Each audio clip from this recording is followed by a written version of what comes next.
मित्रों नमस्कार। मैं ना सोनांचली कथा कहानी और उपन्यास के संग के साथ पुनः उपस्थित हूँ। मित्रों इस समय मैं वाचन कर रहा हूँ उपन्यास मैला आंचल का। मैला आंचल जिसे लिखा है फणीश्वर नाथ रेणु ने। अब तक मैं अपने वाचन के पिछले क्रम में उपन्यास मैला आंचल के भाग 39 तक का वाचन कर चुका हूँ, जिसे आप मेरे चैनल कथा कहानी और उपन्यास पर जाकर क्रमवार सुन सकते हैं। आज लीजिए सुनिए उपन्यास मैला आंचल के 40वें भाग का वाचन मेरे अर्थात नाथ सोनांचली के स्वर में। जोतकी ठीक कहते थे, गांव में चील काग उड़ेंगे और पुलिस दरोगा गली गली में घूमेगा।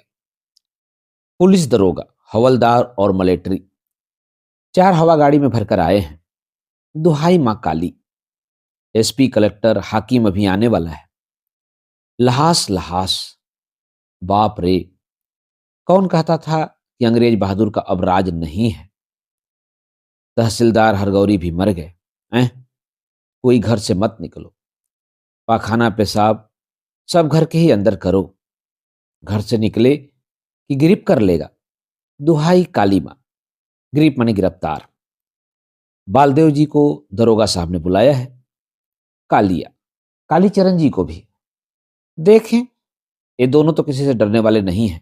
क्या होता है, 2 लीडर तो हैं। ओ, आप यहाँ के लीडर हैं? दारोगा साहब बालदेव जी से पूछते हैं। अस्पताल के फालतू घर में दारोगा साहब कचहरी लगाकर बैठे हैं। मिलिट्री ने संथालों को गिरफ्त कर लिया है, जख्मी घायल और बूढ़े बच्चों को भी। सबको गिरफ्तार किया है। नहीं, जख्मी लोगों को मरहम पट्टी तो कल ही डॉक्टर साहब ने कर दी थी। 2 संथाल और 14 गैर संथाल घायलों को पुरैनिया के बड़े अस्पताल में भेजा गया है। सबों की लिहाज भी चली गई है। सिंह जी, शिवशंकर सिंह और हर एक टोला से 2-4 आदमी लहास के साथ गए हैं। न जाने कब लहास मिले। ओह, चीर फाड़ कर मिलेगी। हे भगवान! बालदेव जी क्या जवाब दें? लीडर हैं। किसके लीडर? संथालों के या गैर संथालों के? खखार कर गले को साफ करते हुए बालदेव जी के मुंह से बस वही पुराना जवाब निकलता है जो उन्होंने हरगौरी को दिया था जिस दिन कलिया पगला गया था। नहीं हुजूर, हम तो मूर्ख और गरीब ठहरे।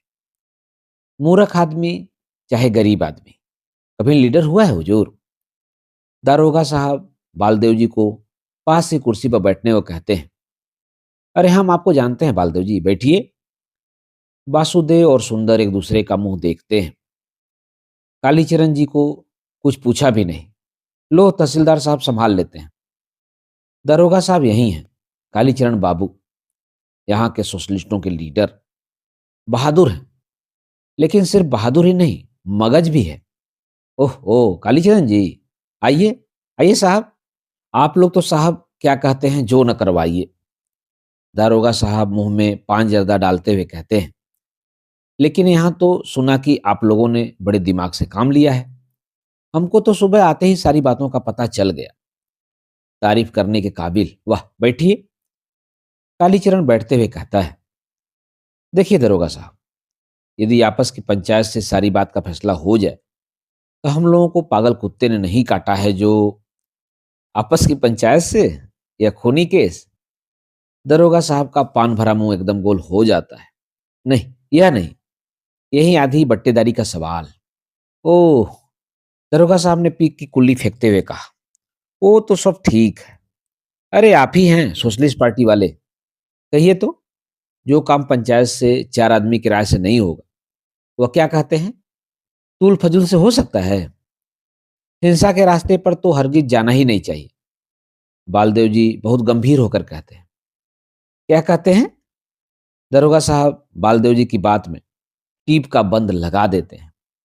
क्या कहते हैं? दरोगा साहब बात करते समय खूब हाथ चमकाते हैं और कनखी भी मारते हैं। वासुदेव और सुनहरा एक दूसरे को देखते हैं। बालदेव जी जानते ही क्या है, जो बोलेंगे। देखा, कालीचरण जी ने कैसा गटगटा कर जवाब दे दिया। हिंसा हिंसा का सवाल नहीं है बालदेव जी, असल है बुद्धि। यहीं पर हमारी पार्टी के कोई और कामरेड रहते तो हो सकता है दूसरी बात होती। बुद्धि की बात है। कालीचरण बालदेव जी को जवाब देता है। कालीचरण और बालदेव जी ने दरोगा जी को दिखला दिया है कि बुद्धि है। उम्र देखकर मत भूलिए दरोगा साहब, अब वह बात नहीं। अच्छा तो बालदेव बाबू, जब यह वाकया हुआ तो क्या कहते हैं, आप कहाँ थे? दरोगा साहब पूछते हैं। बालदेव जी फिर खखारते हैं। ह हुजूर, हम तो मठ पर थे। जी बात यह है कि हम वैष्णव हैं। उस दिन हमको गुरुजी कंठी देने वाले थे।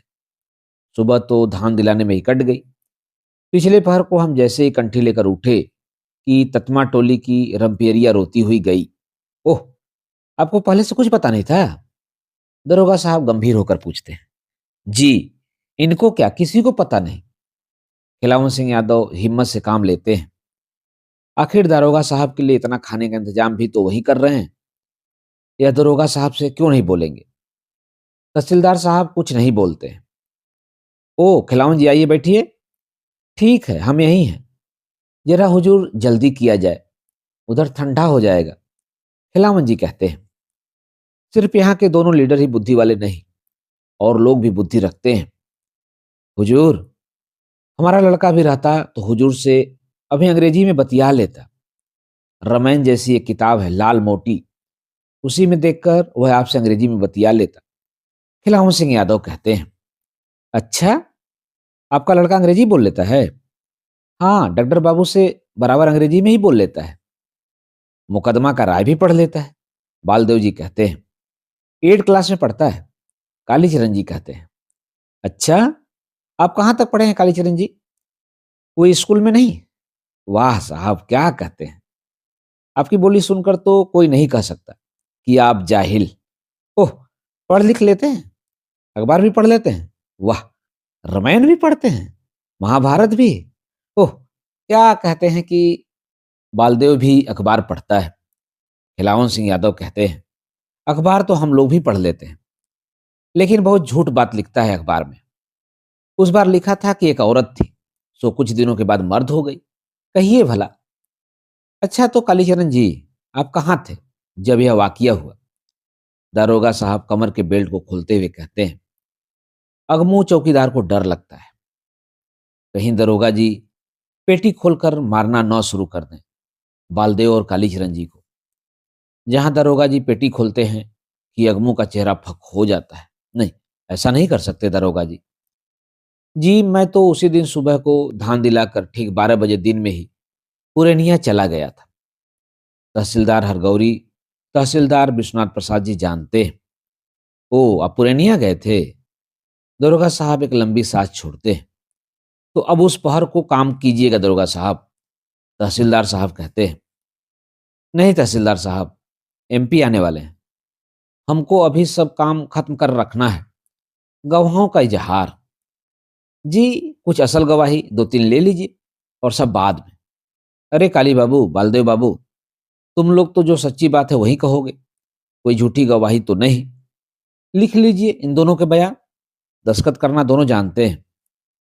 आप लोगों का क्या ख्याल है? दरोगा साहब धीरे से पूछते हैं। हाँ, दस्तखत करने में क्या है, कालीचरण कहता है।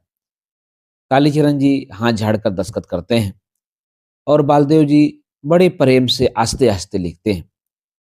भाई बालदेव जी सचमुच साधु हैं, बल दो। दरोगा साहब कहते हैं। बालदेव जी, जरा ब में एक लाठी लगा लीजिए और द के ऊपर क्या कहते हैं एक तलवार से, और बाकलम खोद। दरोगा साहब, बालदेव जी नाम में भी लाठी तलवार नहीं लगाते हैं, हिंसावत। कालीचरण मुस्कुराकर खड़ा हो जाता है। दरोगा साहब ठठाकर हंस पड़ते हैं। इसके बाद सभी लोग हंस पड़ते हैं। अलबत्ता जवाब दिया कालीचरण जी ने। दरोगा साहब पानी पानी हो गए। देखो, बुद्धि है कि नहीं? मित्रों, अभी आप सुन रहे थे उपन्यास महिला आंचल के भाग 40 का वाचन मेरे अर्थात दास सुनांचली के स्वर में। मित्रों, अब लीजिए सुनिए उपन्यास महिला आंचल के भाग 41 का वाचन मेरे अर्थात ना सुनांचली के स्वर में। 9 आसामी का चालान कर दिया। 9 संथालों के अलावा जो लोग घायल होकर अस्पताल में पड़े हैं, वे लोग भी गिरफ्त हैं। पूर्णिया अस्पताल में बंदूक वाले मिलिट्री का पहरा है। गैर संथालों में कोई गिरफ्त नहीं हुआ, लेकिन यह मत समझो कि मुफ्त में यह काम हुआ है। दारोगा साहब कहने लगे, खिलावन जी, आपके बारे में एसपी साहब को संदेह हो गया है कि आपने सभी यादवों को हसेरी में जाने के लिए जरूर हुक्म दिया होगा। खिलावन जी की हालत खराब हो गई। वह तो तहसीलदार भाई थे, तो 5,000 पर बात टूट गई। नहीं तो अभी बड़े घर की हवा खाते रहते खिलावन जी। सिंह जी घर में नहीं है, शिव शंकर सिंह भी नहीं। अब सिंह जी लोगों के मन में क्या है सो कौन जाने। दारोगा भी तो राजपूत ही है। आदमी के मन का कुछ ठिकाना नहीं, कब क्या करे। मुफ्त में सबकी गर्दन नहीं छूटी है। 5,000। तहसीलदार विश्वनाथ को कुछ लगा कि नहीं।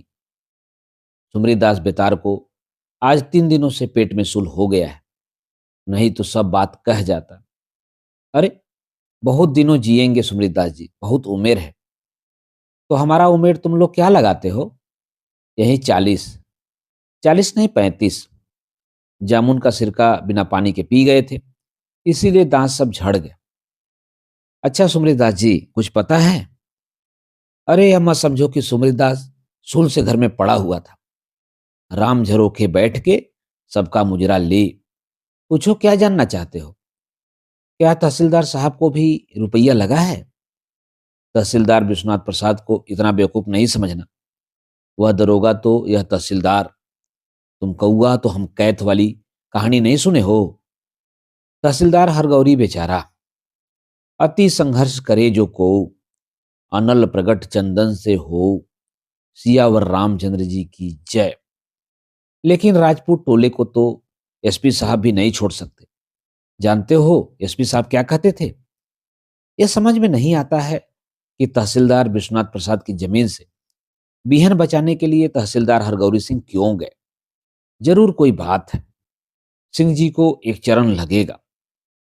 गवाही में किन लोगों के नाम हैं? अरे गवाही क्या, बोलो तुम ही। ईमान धर्म से कि संथाल लोग ने जोर जबरदस्ती किया या नहीं, इसमें क्या संदेह। तो गवाही के लिए कोई बात नहीं, लेकिन गांव की तकदीर चमकी है। इतना बड़ा केस कभी हाथ नहीं लगेगा। इसमें जो गवाही देने जाएगा उसके तो 3-3 खिलाने वाले रहेंगे। तीनों एक ही केस में नत्थी है, समझे? खबरदार मेरा नाम नहीं लेना। हाँ, और मेरा भी तो फैसला नहीं हुआ है। हमको क्या देते हैं लोग? जितना कागज पत्तर लिखा पड़ी होगी सब तो सुमरीदास के मत्थे पड़ेगा। लेकिन इस बार नहीं, पहले फैसला कर लें। संथालों में किसकी किसकी गवाही हुई है? अरे संथाल टोली में गवाही आवेगा कहां से? सभी तो आसामी हैं। बड़का माझी का 12 साल का बेटा भी। दारोगा जी ने जब पूछा कि बताओ क्यों बीचड़ लूट रहे थे, तो बिरसा ने जवाब दिया कि हम लगाया है। इसके बाद दारोगा जी ने झाड़ झपट के पूछा, तो बिरसा के बाद सबों ने तुरंत कबूल कर लिया कि बीचड़ तहसीलदार विश्वनाथ प्रसाद का है। और तो और बच्चों ने भी कहा तहसीलदार का बीचड़ है। तब उखाड़ता था जबरदस्ती क्यों तुम लोग? तो जवाब दिया कि जिम्मेदारी प्रथा खत्म हो गई, लेकिन हमारे गांव के जमींदारों ने मिलकर हमारी जमीन छुड़ा ली है, इसीलिए लूट लिया। साहब जवाब, जमीन छुड़ा लिया तो बिहन लूट लिया। सच काली क्रिया, ऐसा ही जवाब दिया। नहीं तो तुम समझते हो कि सुमरीदास झूठ कहता है? अरे यदि संथालों ने ऐसा बयान नहीं दिया होता तो क्या समझते हो? तुम लोग अभी घर में बैठकर हा हा ही करते, अभी जेहल खाना में कोल्हू पेड़ते रहते, समझे? दारोगा जी ने भी सोचा कि आग लगते झोपड़ा, जो मिले सो लाभ। इसलिए ने कहा कि तहसीलदार इतना बेवकूफ नहीं। तब दारोगा जी का इलाका है, जो ऊपरी झाड़ झपड़ पान सुपारी वसूल सके। इसमें तहसीलदार साहब क्या कर सकते हैं? सिंह जी को 5,000 और शिव शंकर सिंह को भी उतना ही लगेगा। डॉक्टर से भी कुछ पूछा है दारोगा साहब ने, पता नहीं अंग्रेजी में क्या डिमडम बात हुई। एसपी साहब से भी डॉक्टर साहब अंग्रेजी में ही बोल रहे थे। आदमी काबिल है या डॉक्टर? हर एक लहाज के बारे में क्या लिखा है जानते हो? लिखा है कि संथालों की मार से मालूम होता है और घाव के मुंह देखकर मालूम होता है कि किसी ने अपनी जान बचाने के लिए ही इस पर हमला किया है। और इधर वालों के लिहाज को लिखा लहास, लहास, लाश। पुलिस दरोगा मलेटरी, मार जेहल काला पानी, नहीं फांसी सचमुच। यदि तहसीलदार विश्वनाथ प्रसाद नहीं होते तो आज फांसी। कालीचरण के ऑफिस में जाने से और बातों का पता लग जाएगा। सोशलिस्ट पार्टी के ऑफिस में भीड़ लगी हुई है। कालीचरण ने कहा है, आज सूराजी सोशलिस्ट और भगवान कीर्तन एक साथ गाए जाएंगे। सबसे पहले पुराने जमाने का कीर्तन नारदी भटियाली कीर्तन होगा। बूढ़े लोगों के गले में अब भी जादू है। आजू से बिराजू श्याम कदली के छैया, आवत मोहनलाल बंसी बजैया, पीत बसन मकराकृत कुंडल, यही नारदी है। मृदंग कैसा बजता है, धी धनक ती धनक, धी धनक ती धनक। अब किरांती कीर्तन, गंगा रे जमुनवा बहुत पुराना हो गया। वह रुलाने वाला कीर्तन मत गवाइए कालीचरण जी। बम फोड़ दिया फटाक से मस्ताना भगत सिंह। है, वाह रे सुन रहा, क्या संभाला है, वाह। भारत का वीर लड़ाका था मस्ताना भगत सिंह। सिंह, भगत सिंह कौन जात था? मस्ताना भगत सिंह जानते हो? कालीचरण जी कहते थे, 5 बार फांसी की रस्सी खींचा, 10-10 आदमी एक एक और लटक गए। खींचने लगे, खींचते रहे, और उधर भगत सिंह के मुंह से निकलता जाता था, इंकलाब जिंदाबाद, इंकलाब जिंदाबाद, जय जय। हाँ, आज कौन इतने जोरों से नारा लगा रहा है? सोमा जाट। अरे बाप, 3 दिन से एकदम लापता था, एकदम लापता। लेकिन जानते हो, हसेरी में सबसे ज्यादा मार किसने किया था? 4 को सोमा ने अकेले गिराया है। हाँ, खबरदार, तहसीलदार साहब ने मना किया है, सोमा का नाम कोई नहीं ले, दागी है। लेकिन देखते हैं, इधर सुधर रहा है। कालीचरण जी सुधार देंगे। अब एक सुराजी कीर्तन होना चाहिए। हाँ भाई, सब संतन की जय बोलो। गांव के देवताओं के प्रताप से, काली माई की कृपा से, महात्मा जी की दया से, और किरांती इंकलाब जिंदाबाद से गांव के लोग बाल बाल बच गए। सभी कीर्तन होना चाहिए। भारत का डंका लंका में बजवाया वीर जवाहिर ने।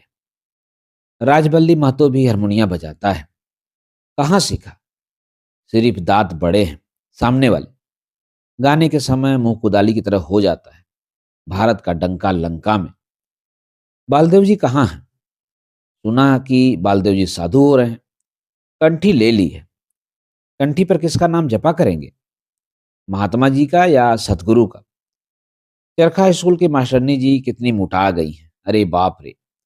सिर्फ कालीचरण जी से ही हंसकर बोलती हैं। कालीचरण जी आज कुर्ता में गोल गोल क्या लगाए हुए हैं? सोशलिस्ट पार्टी की मुहर है। देखा, कालीचरण जी मुहर वाले लीडर हो गए हैं। बालदेव जी को, बावन दास को या तहसीलदार साहब को मुहर है? मास्टरनी जी उसमें क्या लगा रही हैं, फूल? वाह, अब और बना। फुल मोहर छाप सिक्रेट। डॉक्टर साहब का नौकर कहाँ आया है? चुप रहो चुप रहो, शांति शांति। कालीचरण जी को डॉक्टर बाबू बुलाते हैं। प्यारू मंगला देवी से कहता है, अच्छा काली, डॉक्टर बाबू को निमंत्रण नहीं दिया? तहसीलदार साहब, खिलावन जी वगैरह तो कचहरी गए हैं। डॉक्टर साहब तो थे, जाओ बुला रहे हैं। एक बात है, जरूर कोई बात है। सुमरी दास बेतार कहाँ है? एक बार बोलिए प्रेम से, काली माई की जय, महात्मा गांधी की जय, सोशलिस्ट पार्टी की जय, इन क्लास। कालीचरण जी, जी, एक बात कहूं, बुरा मत मानिएगा।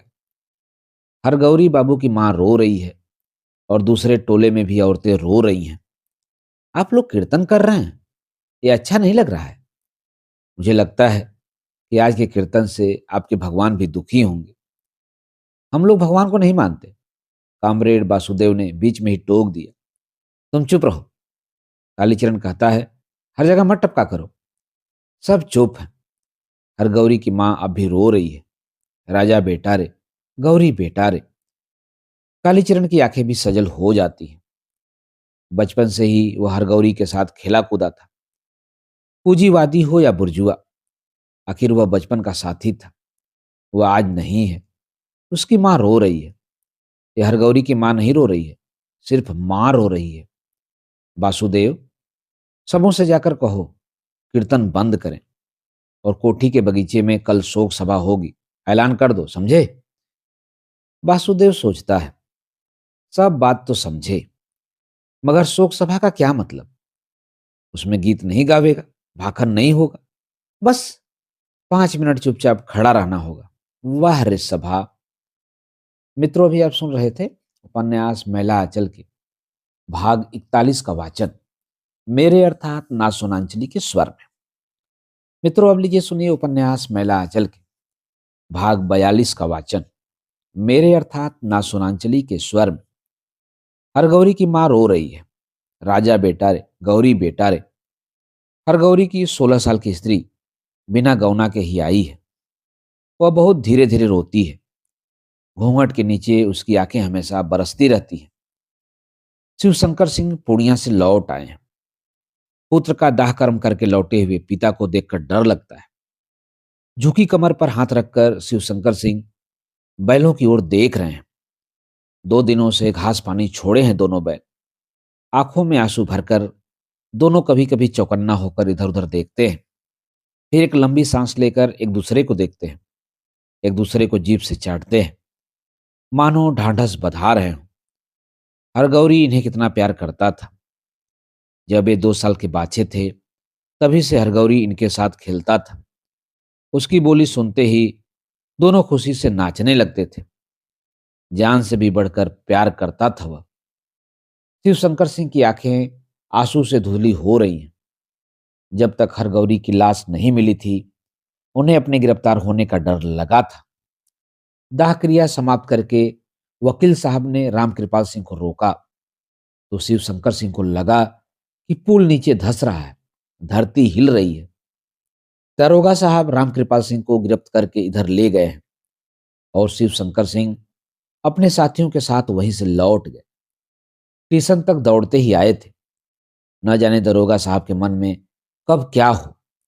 भाग की बात हुई कि बिरजू सिंह फिसल कर गिर गए और गाड़ी खड़ी हो गई।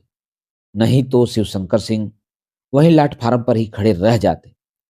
सबने तो कूद कूद कर हत्था पकड़ लिया। सिंह जी ने ज्यों ही एक हत्था में हाथ लगाया, एक काले कोट वाले ने पकड़कर खींच लिया। सिकंदर के पास जाते जाते बिरजू सिंह गिर गए तो गाड़ी खड़ी हो गई। बेचारे बिरजू सिंह का एक हाथ कट गया।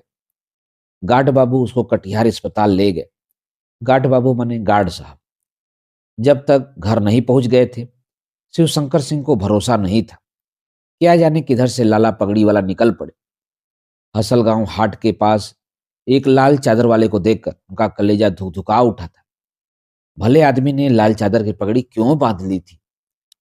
घर जाते ही हरगौरी की मां को छाती पीटते और जमीन पर लौटकर रोते देखा, तो वे भी बच्चों की तरह बिलक बिलक कर रोने लगे।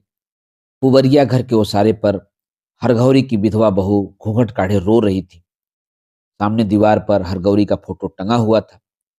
रौतहट मेला में छपाया था, पगड़ी बांधकर, हाथ में तलवार लेकर। बेटा रे, गौरी बेटा रे।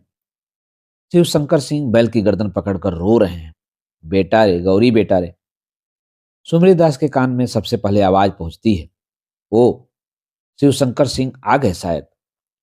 शिवशंकर बाबू रोइए मत, देखिए कलेजा पुख्ता कीजिए। आप ही इतना जी छोटा कीजिएगा तो औरतों का क्या हाल होगा। हे, हरगौरी की मां मर जाएगी, उसको समझाइए सिंह जी, रोइए मत। सुमरीदास शिवशंकर सिंह को अखबार में पकड़कर ले जाते हैं और समझाते हैं, तथा आसपास खड़े लोगों से कहते हैं, भाई क्या समझाया जाए, किसको समझाया जाए। अखबार मने बाहों में भरकर। पुत्र शोक से बढ़कर और कोई शोक क्या हो सकता है। हम क्या समझाएंगे, हमको तो खुद भोगा हुआ है। एक एक कर 4 लाल को कमला किनारे अपने हाथ से जला आए हैं। कलेजा पत्थर हो गया है। पुत्र शोक, हे भगवान, किसी को न हो। शिवशंकर सिंह और जोर जोर से रोने लगते हैं। धीरे धीरे भीड़ बढ़ती जाती है। सभी आकर यही जानना चाहते हैं कि और आगे क्या हुआ। हरगौरी की मृत्यु से ज्यादा दिल दहलाने वाली बात थी रामकृपाल सिंह की गिरफ्तारी। क्यों गिरफ्तारी किया, कैसे गिरफ्तार हुआ और किन लोगों पर वो वारंट है। तहसीलदार विश्वनाथ प्रसाद पर भी। तहसीलदार साहब आ रहे हैं, मोढ़ा दौरे। तहसीलदार को देखते ही शिवशंकर सिंह फिर धरती पर लौट गए और जोर जोर से रोने लगे। विश्वनाथ भैया, कलेजा टुक टुक हो रहा है। भैया हो, कलेजा। तहसीलदार साहब समझाते हैं, शिव शंकर सिंह रोइए मत। यह रोना तो जिंदगी भर के लिए मिला है। एक दिन रोने से दिल ठंडा नहीं होगा, लेकिन अभी रोने का समय नहीं। मालूम होता है मुकदमा खराब हो गया है। सिंह जी के गिरफ्तार होने का मतलब ही है मुकदमा खराब हो गया। अब किसके सिर पर कौन आफत है कौन जाने। खूनी केस है, उठिए, आपसे प्राइवेट में एक बात करना है। शिव शंकर सिंह तुरंत उठकर खड़े हो गए और तहसीलदार साहब के साथ दरवाजे से जरा दूर चले गए। सुमरीदास भी प्राइवेट सुनेगा तब ठीक है, असल बात का पता भी तुरंत लग जाएगा। दरवाजे पर खड़े सभी एक ही साथ लंबी सांस छोड़ते हैं। अब किसके सिर पर क्या आफत है कौन जाने, हे भगवान। प्रणाम ज्योतिकी काका। ज्योतिकी काका के साथ खिलावन भी आया है। ज्योतिकी जी पास के खाली मोढ़े पर बैठ जाते हैं। खिलावन भी तहसीलदार साहब के प्राइवेट में जाकर शरीक हो जाता है। ज्योतिकी जी धीमी आवाज में लोगों से कहते हैं, तुम लोग यहाँ खड़े होकर क्या कर रहे हो। उनके कहने का ढंग ही ऐसा था जिसके माने निकलते थे, तुम लोगों की जान बलाई हुई है क्या। यहाँ से जितना जल्दी हो सके खिसक जाओ, वरना क्या ठिकाना। सब जल्दी से मौका देखकर उठ खड़े होते हैं। ज्योतिकी जी कहते हैं, यही चले आइए तहसीलदार। सभी चले गए।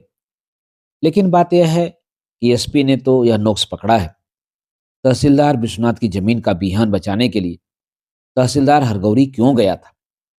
तहसीलदार साहब कहते हैं, रामकृपाल भैया तो हैं नहीं, हम आपको क्या कहें, लेकिन मुकदमा तो आपका ही है। वाजीबन खर्चा तो आप ही को देना चाहिए। शिव शंकर सिंह गिड़गिड़ा कर कहते हैं। ज्योतिकी जी कुछ कहने के लिए खखारते हैं, लेकिन सुमरीदास बेतार बीच में ही जवाब देता है। शिव शंकर सिंह, मुकदमा तहसीलदार विश्वनाथ का नहीं, तहसीलदार हरगौरी का है। पूछिए कैसे। तो बात यह है कि असल में यह सब खुरखार, बेदखली, नीलामी तो हरगौरी बाबू ने ही शुरू किया था। हमसे ज्यादा कौन जानेगा। तहसीलदारी कारोबार को आप क्या समझिएगा। यदि बेदखली और नई बंदोबस्ती की बात नहीं उठती तो गांव में यह लंका कांड नहीं होता। पहले तो तहसीलदार हरगौरी ने ही शुरू किया। तहसीलदार विश्वनाथ उनके मददगार हुए तो इन्हीं की जमीनों पर संथालों ने धावा कर दिया। अब बताइए कि असल में यह मुकदमा किसका हुआ। असल बात हम जानते हैं, दरोगा को 10,000 देना ही होगा। खिलावन कहता है, तहसीलदार अब जैसे भी हो, सब कोई सलाह करके गांव के इस ग्रहण को टालिए। रामकृपाल भैया हैं नहीं, हम क्या कहेंगे। शिवशंकर सिंह बस यही एक जवाब देते हैं। बहुत देर के बाद ज्योतिकी जी कहते हैं, जो भी हो, न्याय बात तो यही है कि विश्वनाथ बाबू इस मुकदमे में अभी पूरी पैरवी करें। अंत में यही तय हुआ कि सबसे पहले रामकृपाल सिंह को जमानत पर छुड़ाया जाए। इसके बाद सब मिलकर जो वाजिब हो सोचें। जो खर्चा होगा सिंह जी लोगों को देना होगा। ज्योतिकी जी ने मुस्कुराते हुए कहा, आज सोशलिस्ट लोग शोक सभा करने गए, एक भी आदमी सभा में नहीं गया। अब लोग सभा का अर्थ समझ रहे हैं। हाँ, कोई बात हुई तो फुच से सभा।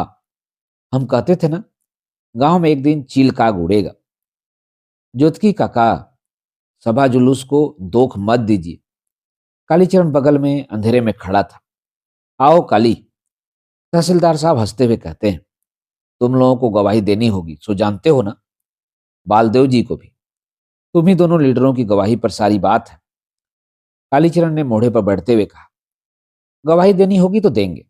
जो बात जानते हैं वह कहने में क्या है। दरोगा हो, एसपी हो, चाहे मजिस्टर कलेक्टर हो, सच्ची बात कहने में किसका डर है। वाजिब बात, वाजिब बात। ज्योतिकी जी को छोड़कर बाकी सभी कहते हैं, वाजिब बात। तहसीलदार साहब का नौकर रंजीत दौड़ता हाफता आता है। कमली दैया, फिर तो यहाँ क्या है, डॉक्टर के पास जाओ। तहसीलदार साहब झुलाते हुए उठते हैं। भगवान जाने क्या दवा करते हैं डॉक्टर लोग। इतने दिन हो गए, बीमारी 16 आना से 12 आना भी नहीं हुई। तो असल में बात खुल गई। मामले मुकदमे के 16 आने बाद जो है, कालीचरण और बालदेव जी के हाथ में है। शिव हो शिव। ज्योतिकी काका उठते हुए कहते हैं, काली बाबू, कल जरा अपना हाथ दिखाना तो देखें, तुम्हारे हाथ की रेखा क्या कहती है। जन्मदिन और महीना याद है। ज्योतिकी जी के पेट में डर समा गया है। कालीचरण और बालदेव के ही हाथ में जब सब कुछ है तो वे जिसका नाम बतला दें। वह गिरीप हो जाएगा तुरंत। और कालीचरण, कालीचरण ही क्यों, बालदेव भी उन पर मन ही मन नाराज है। बालदेव जी का तो उतना डर नहीं, मगर कलिया सी हो सी हो। मित्रों, अभी आप सुन रहे थे उपन्यास मैला आंचल के भाग 42 का वाचन मेरे अर्थात ना सुनांचली के स्वर में। मित्रों, उपन्यास मैला आंचल के आगे के भागों का वाचन आप मेरे वाचन के अगले क्रम में सुन सकते हैं, तो जुड़े रहिए कथा कहानी और उपन्यास के साथ। धन्यवाद। नमस्कार।